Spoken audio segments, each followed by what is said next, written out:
بسم اللہ الرحمن الرحیم۔ شروع اللہ کے نام سے جو بڑا مہربان نہایت رحم والا ہے۔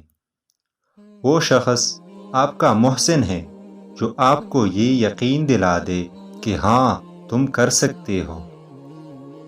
زندگی میں اگر کبھی نا امید ہو جائے تو فقط ایک پر امید آدمی کو تلاش کرے اور اس کے ساتھ 10 منٹ گزار لے، آپ زندگی کی جنگ دوبارہ لڑنے کے لیے تیار ہو جائیں گے۔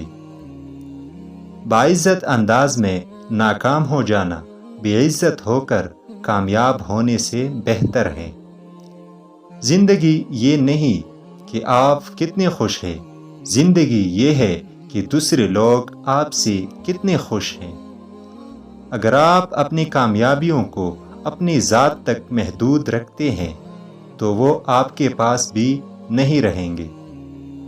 آسانیوں کی تلاش ضرور کیجیے، لیکن ان آسانیوں میں دوسروں کو بھی شریک کیجیے۔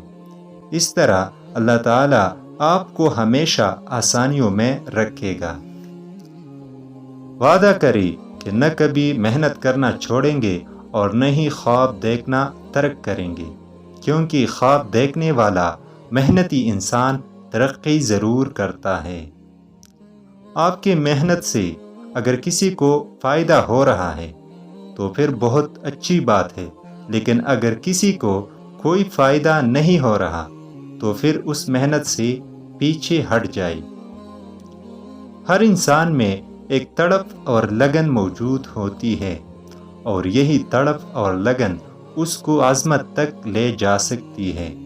بس چھوٹا سا کام یہ کر لے کہ تڑپ اور لگن کو کوئی سمت دے دے۔ دوستوں کی طرح کتابوں کا انتخاب بھی پوری احتیاط اور توجہ سے کرنا چاہیے، کیونکہ ایک اچھی کتاب آپ کی تقدیر بدل سکتی ہے۔ جب ہم کسی رشتے سے تکنے لگ جاتے ہیں تب ہمیں اس میں صرف خامیاں ہی نظر آنے لگتی ہے۔ سر جھکانے سے نمازیں ادا نہیں ہوتی، دل جھکانا پڑتا ہے عبادت کے لیے۔